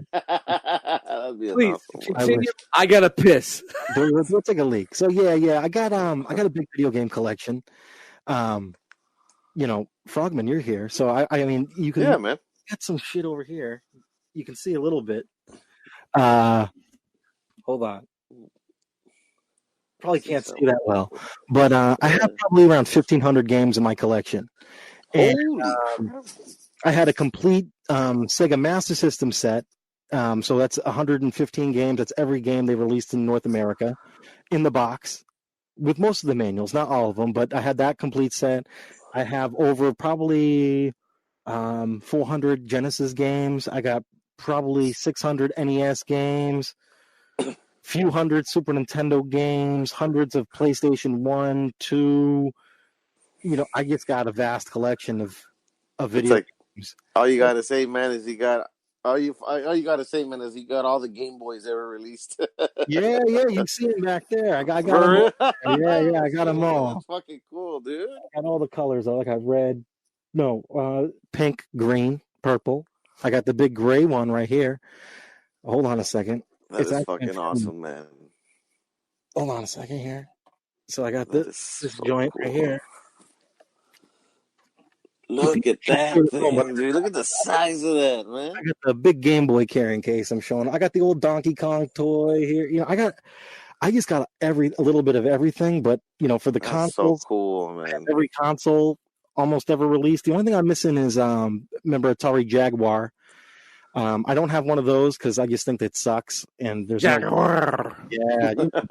Jaguar. Sorry. I got a bunch of TurboGrafx stuff in the box. He's back, man, from his leak. I was talking about some video games. How about man? Yeah, you know what? I was taking a piss. I have an LED, RGB LED light that projects into the toilet bowl. Oh, nice. And I said whatever I got to piss like one of these nights like this. I try to set a goal to try to piss before it hits red. Before it hits red. Because if it hits red, then I start thinking maybe I'm pissing blood. Oh yeah. Yeah, this is what happens when you're an old guy that drinks a lot. I'm sorry. Back to your story. Back to your Jaguar. I'm sorry. Oh yeah. So yeah, Frogman, take it away. Every console except for the Jaguar and Neo Geo, because that shit's too expensive for me to collect. Wow. What's that going for nowadays? Probably $500 for a console by itself. Probably another $200 for the joystick. Wow, $5 for the console and $2 for the joystick? At least. Damn. That's like $1 for the butcher knife, $2 for the Glock. You're talking about games. I mean, the games can go up to tens of thousands of dollars. So you could pay $20,000 for a single game. $10,000. Holy shit. Game. So that's why I don't fuck with that shit. There's a lot of great Neo Geo games, but I can always emulate them, so I'm not afraid. Yeah. Well, that's the whole thing with us is like we have the emulators and like people say, like what do you feel about those? What the fuck's the name of the company? The mini arcade games that are coming out. Arcade 1-Up. Yeah, and the 1-Ups. It's a cool novelty, right?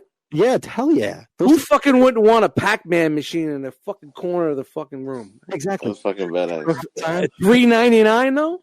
That's too expensive. With the riser, but you remember back in the day, we were playing fucking ROMs and shit right on here on the computer. Right. Right on the computer. I mean, you can still do it, man. You can still do it. Easy. Free. Free. It's just something about that holding the joystick and playing. I know it's a novelty, man. It's that instant gratification as being a kid, man. It's like nostalgia. Yeah. I mean, it's like calling your ex-wife and letting her suck your dick for the first time again. Right. No, that's never happening. But you get what I'm saying. It's just really the joystick. Yeah. It's that warm feeling that Believe me, it's like I'm not a. I would love to have that pack. Off the rails, ladies and gentlemen. Yeah. Bring it back, Frogman. Bring us back. See, baby. I went to the bathroom and this is what happened. But I have that revolving comic book rack in the corner of my living room right now. How dope would it be if there was the Pac-Man machine right next to it? That would be nice. Play that. It's when people come over. Wow, that's so fucking dope. Right. And they want to play it immediately, right? You doing the cock and the walk. Yeah. I don't know, but man, you'd be the coolest cat lady in the fucking apartment complex. Oh shit. $1.99, man. I'm in. $1.99, I would be in with the riser, but $400, get the fuck. Man. Hey, when they hit clearance, I'll send you a link, man. Man. If it was like, all right, if it was Pac-Man, Ms. Pac-Man, Pac-Man Jr. had that pinball shit in there, I would be in, man. Super Pac-Man, the big Japanese Waka Waka where it sniffs the panties. Yeah, I'm in. I would buy it, man. But for like one fucking the fuck, man. This is nostalgia, man. They're trying to get on our nostalgia, and I almost bit because. How cool would it be to come to Dust Mite's crib and have a fucking Pac-Man machine in the corner? That'd be nice, man. You can kick everyone's ass in it. You're like, oh, I got the high score. No, I don't have I'm an old man. I don't have the reflexes anymore, man. The flipper don't let him, man. The flipper don't let him. I can barely piss and take a burp. Last time I did that, he shit his pants.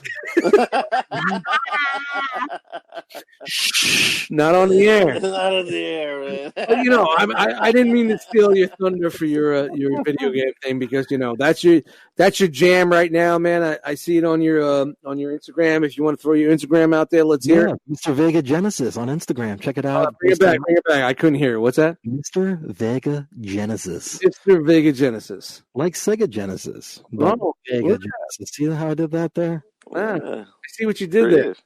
Yeah, and we had a game museum up in New York City for a while, for about a year. We were doing events out of there every month for a year. We got some, artists and stuff like that. Mr. Motherfucking Esquire did a couple shows for us. We had the booties everywhere. The big, she's got a great ass. Yeah, booties out there. A lot of good artwork in there. It was a cool spot. If you're ever up in Queens, check out Super Chief Art Gallery. Yeah. So and we're still doing that. What's going on with the channel? Are you doing any more? What's with the video game shit? Yeah, we got some still stuff going. We're trying to get linked up with Complex. Hopefully do some events for them. We've done some events for them in the past. We did a show with ASAP Ferg and the whole complex, the complex. Yeah, exactly. So we got kind of linked up with that Dope Roots and it's like hip hop and video games are fucking hand in hand, you know? Yeah. I mean, goes way back, you know what I mean? To the Red and Black Lumberjack, right? Yeah, exactly. So are you the kind of guy that has the consoles and the games all in mint condition? Nice labels and no. See, I don't go crazy for it like that because I'm a cheap son of a bitch, right? So if I want a game and it's expensive, I'm going, okay, I will put the gamer on a budget. Exactly. I'll take a shitty label, you know what I mean, to have the game. I got a kid, bitch. Exactly. I play my shit, you know what I mean? I like sitting on the shelf, you know what I mean? It looks nice, but you know, I like putting the shit in the system and playing it and having fun with it still, you know? That is awesome. But because I have so much shit now, and because if I move something the wrong way, like my son's not allowed to come in here. Otherwise, it's bad news. You know what I mean? He pulls out.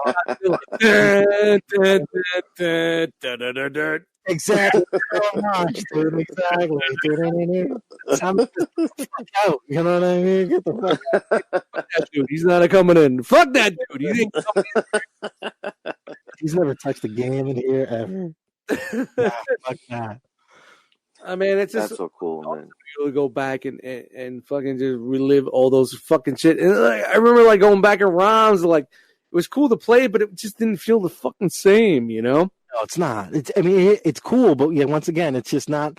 You could put Mario Brothers on the ROM, and it's great, right? But I put that original Nintendo controller in your hand, hooked up to an old box TV, fucking thing, and you're just like, okay, I fucks with this. So how do you feel about these reissues that they're doing? I think those are cool to get it to a new audience. Like for me, like once again, it itches that nostalgia. Yeah. But I don't like live or die by it. But I got to say that TurboGrafx Mini, that thing got my dick wet. You know what I mean? Like I want that. Yeah. Well, you know what? The best thing about these things is that you could fucking just USB it to your computer and drop 75,000 of the games into it. Exactly. You know what I mean? Yeah. Modding these things, or like you're paying $60 for a Nintendo. And you're getting 40 games. Right, which isn't bad. That's a great value. That's fucking great. That's awesome. But you could hook it up to the computer and download and throw in there 200 more. It's like, wow. Let me ask you a question. You got to be into that pirate mentality. Yeah, you do. All right. So you have a thing like Nintendo Mini, right, that comes out, and you have a guy like me who collects video games, right? So I have every game that's on all those games, right? I know it hurts you, man. A little bit. So let me ask you, as a guy who collects the toys, right? Yep. If they reissue like a Transformer, like how do you feel about that versus like it happens all the time? Yeah. And do you care about those reissues? Do you have to go, okay, I got to have that shit? Or do you get to a point where you go, you know what? I've had fucking enough of these goddamn reissues. They can kiss my ass. Well, it matters on I'm more depends where your passion is, man. Yeah, I'm more of a third-party collector. Like, I'm collecting the reinventing and more modernization of those old school characters. You got it. I got that word. You're almost there. 4, 5, 6, 7, 8, 9, 10, 11, 12, 13, 14. He's in the slurring stage, folks. Forgive him. All right, so let me get this right. So you would go out and get like, let's say it was Dust Mites Toy Publishing, right? Okay. You might get a Dust Mites Toy Publishing toy versus a Hasbro toy any day of the week, maybe. At this point, yeah, he would. You're collecting. Yep. Would I get a Hasbro over a Dust Mites Publishing? No, like let's say knowing the way I do things, yes, I would. Let's say Frogman's putting out toys. Like let's make it a little easier, right? Frogman's putting out toys, and then Hasbro's putting out a new toy. Are you going for the Frogman versus the Hasbro? Oh, is Frogman better than the Hasbro? Yes. Well, the Frogman, of course, but I will still probably buy the Hasbro. I do. Like he buys them both, and what happens? Well, you know what? Here's the thing. Like he puts them up back there. Yeah. Transformer game, they have a third party, which is what they're doing, and then you have Takara, Tomy, Hasbro, which is doing their Masterpiece line. The Masterpiece line can't keep up with demand, so third parties making all these characters that Takara and Hasbro aren't doing. So fuck them. They ain't keeping up with what we want. I got you. All right. Yeah. So they're not necessarily bootlegs, but they're not licensed. If third party came out with a figure and then Hasbro comes out with their version, me as a collector, I will still buy the Takara version. Yeah. Check it out and see if I like it. If I don't like it, it's hitting the bricks. It's like this. Hasbro doesn't put this out. Right. That's beautiful, by the way. Some other dude have to do it. Some other company had to do it. And is that a licensed product or an unlicensed? And then you just kind of take the same design. Let's just unlicensed. The one thing that stops them from getting any heat is that little fucking symbol right on their fucking chest. Yeah, the good guy, bad guy symbol. They're not copying They're not copying the mold. They're not copying the transformation. They're not copying any of the details. The one thing that keeps it from getting fucking flagged is putting on that Autobot or Decepticon symbol. Yeah, you almost got it. He's a single. Back it up, symbol saying that's an official project. Shout out to Slurry. Dust Mice has reached this part of the show where he starts slurring. Ladies, you taking us out? Here's what I noticed, though, from like the pictures you post, right? So you post these unlicensed toys, right? These unlicensed action figures. And easy. Easy. Crashed through my fucking window. But I look at it, right? And the quality, it's high quality, right? Oh, it's dope, man. It's incredible. Yeah. But you look at somebody like I can't. If you do not come to my house or have it in your hand or understand or know, you will not understand why I'm paying $189.99 for a fucking figure, right? Or Cyclonus, or here's what I like though about it, right? For the action figure game, you're looking at that, that certain action figure that you want to get. Yeah, you're paying a premium, right? But you're also getting a premium product. Where for the video game world, it's like you can get the Nintendo Classic, which is the premium product, but at the same time, you can get that Chinese knockoff, but it's not anywhere as good. You know what I mean? So like, you're getting that third party toy. It's funny. It flipped. It's flipped on the video game. Your Hasbro product is shit. Right. Your official product is shit, and your third party product it's crazy. It's amazing. You know what I mean? Premium shit is your good shit. It's wild. Yeah, cool thing though. But it's hard. I'm sure it's hard to keep up on because you have to like have your head to like the Chinese and Japanese market. You got to know your companies. The companies are always dividing. Companies are going one way to another guy. Designers are leading groups and going to a different group. Did this designer do this? No, that designer did this. What factory was this made at? Because one factory is better than the other factory. You're paying $199.95, $79.95, $249.95, $500 for a combiner. Jesus, you know what I'm saying? So it gets crazy. Yo, real quick before we fucking get even further started here, man. I need to take a little break here. Let's back it up a little bit before we go even more. We got a new fucking sponsor tonight. Oh, really? Yeah, I just got the fucking... Who is it this time? I got the fucking paper. I just got the paper from fucking corporate, man. They just sent it down. So we have to shout out our new sponsor.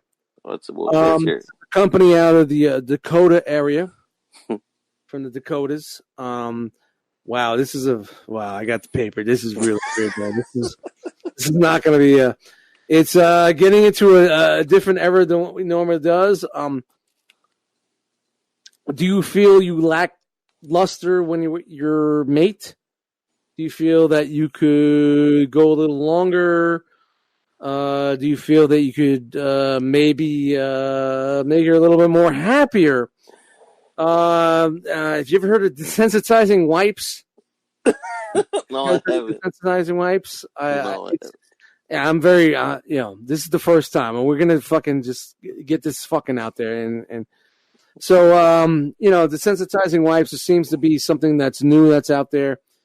I guess you wipe your thingy, and it makes you last longer. It makes her happy. Makes you happy, I guess. I'm picking up what you're putting. A little bit more pound to your punch. So desensitizing wipe wipes on myself. And it's kind of like when you eat buffalo wings and you got that little fucking packet. You're right. Yeah. Dude, man, this just came down from corporate, man. I'm just trying to read this shit, man. Trying to get it over, man. So it's from the Dakotas, I guess South Dakota. And when you want to last a little longer and help satisfy your female companion or male companion, you know what type of world we live in. The name of the product is Deadwood. So the synthesizing wipes, Deadwood. Deadwood cocksucker. Yes. When you want to, I got nothing. I'm reading it right now and just like, wow. No need for the blue pill, guys. Just look into the company Deadwood. Man, desensitizing wipes and San Francisco cocksucker.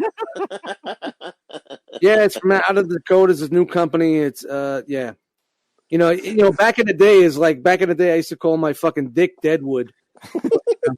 I guess now that we're making desensitizing wipes. Man, I think someone was watching one of your earlier shows when you said I guess maybe they jumped on that. I should have fucking ran with that. Mm-hmm. All right, man. So shout out to our new sponsor, desensitizing wipes for your pleasure. Deadwood. So shout out to anybody that's got some Deadwood out there. Now you got Deadwood. So now let's think about it. If you got some, if you already had some Deadwood and you put that on, would it be Deaderwood? Possibly.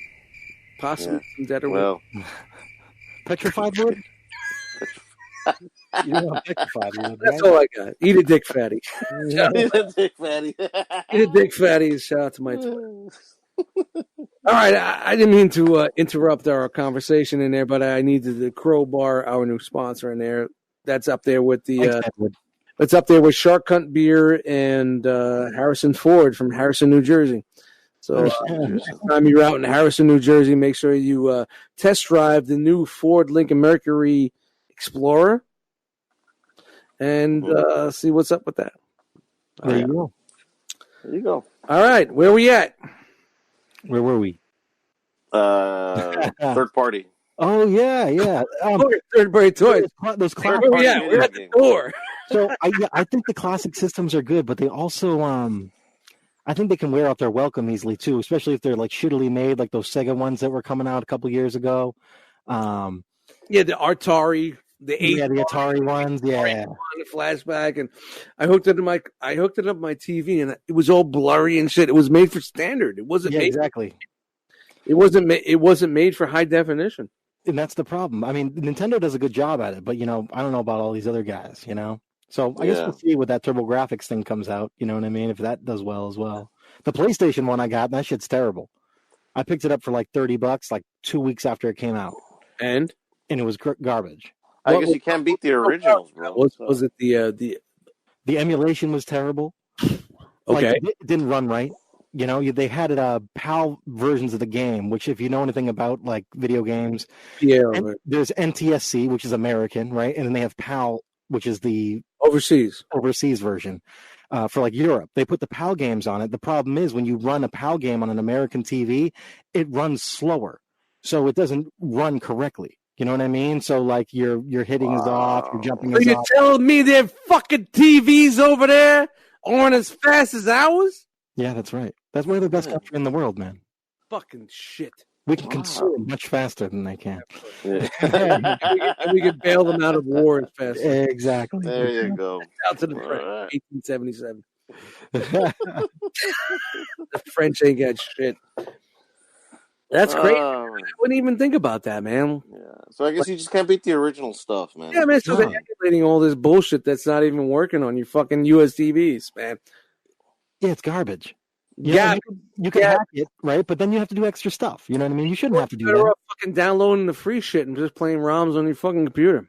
Right, or your phone now. Or even like I was talking to Harrigan BX, he's got Amazon TV. Yeah, right on there. Amazon TV, but he can mod his Amazon TV to play games right there. Yeah. Shout out to the Hurricane, man. Fucking hand. How dope is that? It's great. Man, we gotta get into this, man. We gotta fucking make a system. Those old games, man. It's like they're finding like a new resurgence. You know what I mean? Like, of course, man. Of course, everything's nostalgic, man. It goes through cycles. Everything goes. Hip hop goes through cycles. Rock music goes through cycles. Pop culture goes through cycles. Video games goes. Well, I don't know about rock music at this point. That's it. A really. What do you think? Rock music doesn't go through fucking cycles? Well, what's it doing right now? I don't know. I listen to the radio. That's a smart move. You tell me. I just know what I know. Like, yeah. Here I am. Oh, I'll rock you. Rock you like a hurricane. That's my shit right there. I'm all good with that shit. But you're talking about like what Nirvana. You know, I was walking through Target. They had Nirvana vinyl. Like really? Yeah, it was on a Stranger Things display, which made me think like Stranger Things 80s, Nirvana 90s. What the fuck's going on here? Are they really reaching that far? They could be. I don't know, man. Story's bullshit already, man. Yeah, it's fucking story's bullshit already. All right. Let's go through our list here. And video game grails. That's one of the last topics I had for you. And then you're fucking done. What's one of mine that I want or that I have? No, like your grails. What you're looking to get. I mean, with your awesome collection of probably already has and you know, a lot of my stuff I've already got. You know what I mean? So for like a long time for me, Musha for Sega Genesis was a big game for me to get. That's probably one of the rarest games on Sega Genesis. Why? It was a late release. A lot of people didn't know about it. It's a shooter, right? So that's not a very popular genre, like a shoot 'em up. You remember like those spaceship games? Yep. You go around shooting down, side scrolling. Is it side scrolling shoot 'em up? No, this is actually top down, so vertical. Top down. Okay, like Xevious. Exactly. Shout out to Xevious. Xevious. Yes, sir. Shout out to MC Xevious. And that's like my, that's my kind of like my jam. You know, was those shooters and stuff like that. Like my other thing was like down, or were you like more of a I like them both. I like them both, left and right and top down. But that's like my genre. You know what I mean? Like I have every one released for Genesis, and those are the hardest games to get usually on the Genesis or most systems. They're very sought after. Platformers. Yeah, platformers I like. Wardener's a good one for Genesis. Games that make you go, eh. What about do you ever play that Transformers Devastation? That was a good one. That game was bullshit already. It wasn't. I'm not a button masher guy, man. I got carpal tunnel flipper. I'm not fucking bashing him. He's the wrong guy to be asking a question. Yeah. I figured so. Now this is probably on the fall of Cybertron though, and that shit was great. No, it was the storyline was awesome. The cutscenes were great, but the gameplay just wasn't for me. The Fall for Cybertron I love. The other one, The War for Cybertron I love. Yeah, those were good. That series was fucking incredible. I loved it to death, man. It's like a Cybertron trilogy. It was basically when I got back to collecting this and how I started collecting. That was those two games. Just I bought them and played it and loved it. It got me back in even more than like watching the old show or reading the comic books again or collecting the Masterpiece line. It really got me back in. So I love those. Those games are great, man. They are fucking awesome. Yeah, man, they're really good. The fiction is good. The figures that they produced from it was pretty good. So, you know. Oh, yeah, but going back to the Grails. There we go. Thank you. Vega. So going back to the Grails, like I had, like Frogman said, I've attained most of them. You know what I mean? Like my big thing was going for the Sega Master System set, and I completed that. And like the Grail for that, there's two of them, which is Golden Axe Warrior and James Buster Douglas Boxing, which is really, really hard to get. And I was, lucky enough to catch them both for a good price. And, I picked them up, and that's the carts, right? The carts with the box, so I always get the box, especially for the Master System. I will only get box games. I don't mind having it complete. If I don't have it complete, whatever, but I got to have a box with that shit. So is that an eBay thing, or did you go to a show to acquire those? All the above. Like I did an auction for one of the really rare games. I guess you would call it a Holy Grail game too, called Power Strike for the Master System, which was a send away game. So you can only get it send away. So kind of like, I don't know, the Cobra Commander with the cloth on his head. You know what I mean? That was a send away. I got a hood. Yeah. I love my hood. Yeah, that's exactly the Cobra hood. Godfrey is Cobra Commander. Destro, I was once do me a favor and get me a bagel with cream cheese, dude. Amazing. Gilbert Gottfried as Cobra Commander. That'd be fucking funny as fuck. Someone write that down before I forget it. I'm sorry, dude. What does one pay, if you don't mind me asking, for a game like that? What does it go for? What game were we talking about? The boxing one. Or the mail order one. So the mail order one, I got at an auction, and I got that for like $70, which is a great price. I think right now on eBay it might go for like $150. Wow. So, but like James Buster Douglas boxing, in the box, I'd say $500 probably. Holy shit! For loose, it's probably like, I'm gonna say $200, $250. I think I got mine for around $150. Back in the day, before it was not even back in the day. That was a late find for me. Probably a couple years ago. 3 days ago? No, not 3 days ago. A couple years ago. But then you have like other things that are like hard to get. Like yeah, it's a good pickup, man. Yeah, man, that was a good pickup for me. But like I found like, okay, so like you speaking of old stuff, you guys can see, but you can't see. But I have a he's reaching. I got this over here. So like a Holy Grail, boom, right here. Not a lot of people got this. So we're looking at a gold punch out from Japan. Gold punch out, dude. Check that shit out, man. And that was a limited release too. So they only put these out. I think they put out 10,000 of them in Japan. It was Japan only release. This is Japan only. That's an original NES punch out. And is there for our audio or something? We're not on video right now. No, Mike Tyson. Is there a box for this? There is a box for this, but I don't have a box for it. But mine's in really nice shape. That's beautiful, man. That's nice. And that's a hard one to get. You know, people call that a Holy Grail. That's probably $200 for that loose. I'm gonna call you out right now on your fucking over your shoulder. Yeah, I see the old school VHS pull out. Oh yeah. Those are the old school VHS pull out. How do you see that shit, man? Yeah, I'm not that drunk yet. Yeah, I want to see what's in the VHS pull-out system there. So do you really want to see the tape that's in there? I don't know. I'm afraid those are cassette tapes. So, but I got Genesis games. Oh, it's a cassette. It's a cassette pull-out. Yeah. So, but okay. From here, it looks like a VHS. But Genesis games fit in the cassette cases. Oh, nice, sweet. All filled with Genesis games. Oh, man. Still with old hip hop tapes though. Nice, that's cool, man. That's dope. I didn't mean to blow up your spot, but I saw the wood grain. I'm like, what's that? Yeah, I saw those earlier. That looks like that old school VHS shit you pull out. Like all your movies were there. You got the head cleaner in the back. You got your fucking Debbie. I don't have a VCR anymore. Yo, I got one right here. Yeah, I'm tapping it right now. You decided it out of the blue to tap your VCR. You got the four-header or what? What do you got? What do you got? It was in the closet. Anything that four-header in the closet. Four-header in the closet. Oh, guys.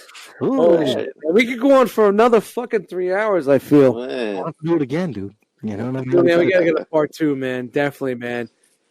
Dude, after all this time, crazy. Dude, man, I think we could talk more hip hop. Yeah, I definitely think that me and you could talk a little bit more hip hop.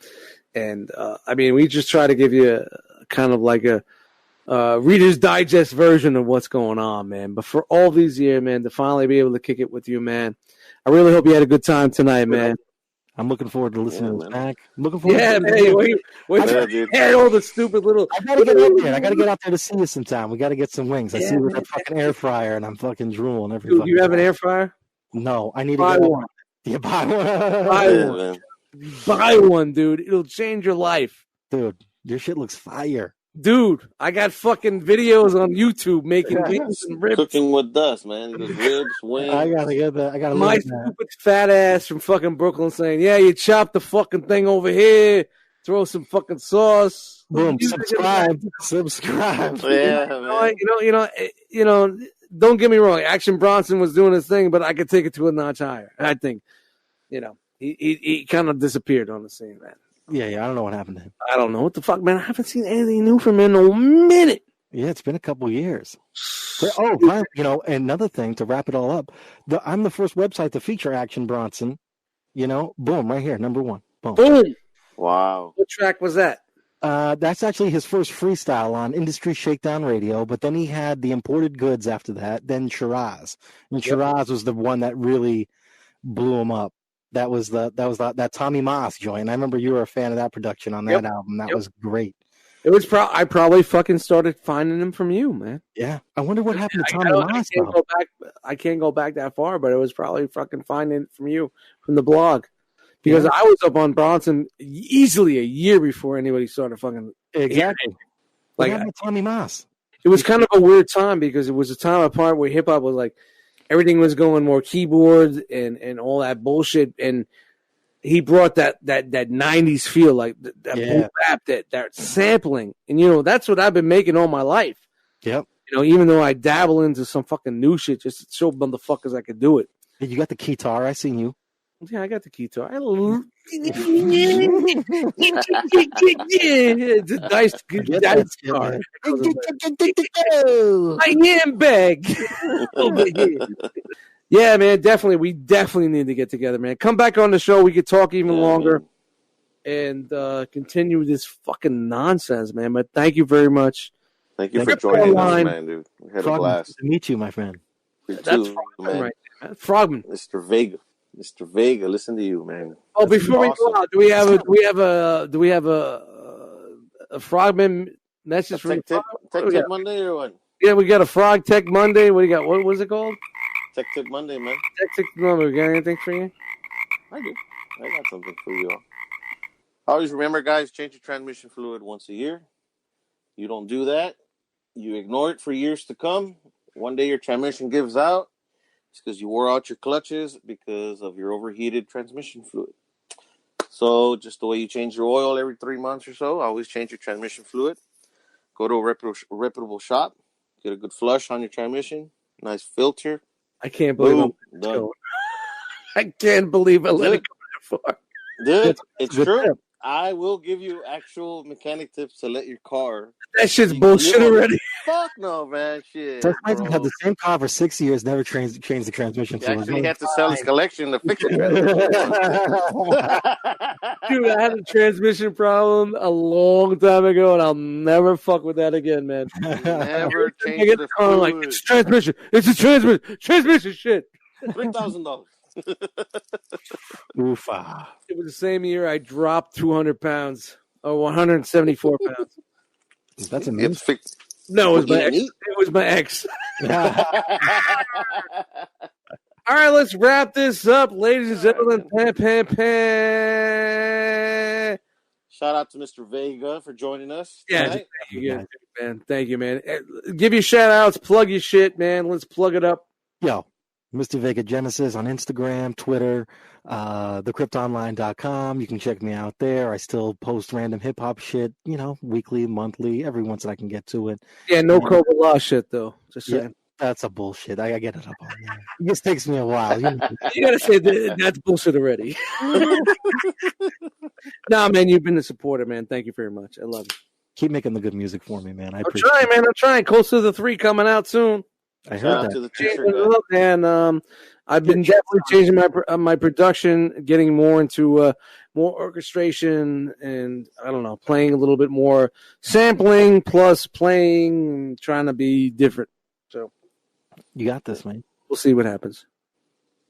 Thank you for shout out to the t-shirt guy there. Don't forget shirt seller, man. Shirt seller, man. Yeah, man. Number one fan there. Vanna Slice, peace to you. Ronnie, peace to you. Yeah, man, I didn't know that's where it came from, man. That's very interesting, man. That's awesome. You made his evening there with that one. Didn't make? Yeah, it did. Yeah, blew your fucking mind. The 16th beer that made his evening. No. I just made a phone call. I just swiped right. So 20 minutes made my evening. Can I ask a question? I'm not too familiar with the show. Do you do a final count before you sign off? Yes, we do a final count. All right. That's great. So, all right, we're doing a final count. 1, 2, 3, 4, 5, 6, 7, 8, 9, 10, 11, 12, 13, 14, 15, 16, 17, 18. And that's usually the slurring. Dude, you slow down. That's where the slurs comes in. That's where comes in. Sun's coming down, buddy. Sun's getting pretty low, big guy. Yeah, that's where Frogman comes with that. And Give me your hand, Dust. Give me your hand. That's when we, yeah, man, it's time to wrap this fucking shit up. 4 hours sitting in this chair, drinking beers and doing podcasting. So, dude, you're gonna be there making music till 4 or 5 in the morning. Yeah, definitely, man. You're gonna fall asleep in that fucking. Dude, chair, I started working on the beat earlier, man. It was fucking incredible. Old school 90s, boom, boom, bap. Fucking crazy. I sent it to Nate. It was like 95 beats per minute. Can you slow it down? I said, stop listening to Crime Apple. I guess but all right, so let's get these fucking nachos out of here. Nachos. I heard nachos. I guess I'm hungry, man. I heard nachos. You gonna say goodnight? Let's get a little outro from Frogman. Where can everybody find you? You at? Eddie Frogman in the Facebook groups. If you want to look for me there. And that's it. All right, awesome. My name is Dust Mites, Eddie Dust Mites in the Facebook group at Dust Mites, MIGHTZ on Instagram. Shout out to Cobra Law Records. Shout out to Nice Guy Eddie Productions. Solo instrumental album coming first quarter 2020. Billy Vega in the house. Woo! Thanks for having me. Thank you for being here, Mr. Vega. It's a fucking podcast bullshit already. Hey, Frogman, take us out. Thank you very much for joining us, guys, and we're out. Nobody got nothing. That's all you're getting. That's it. We're Vega, done. Anything, Vega? Anything? I love y'all. Subscribe, rate us on iTunes. Yeah, that's bullshit.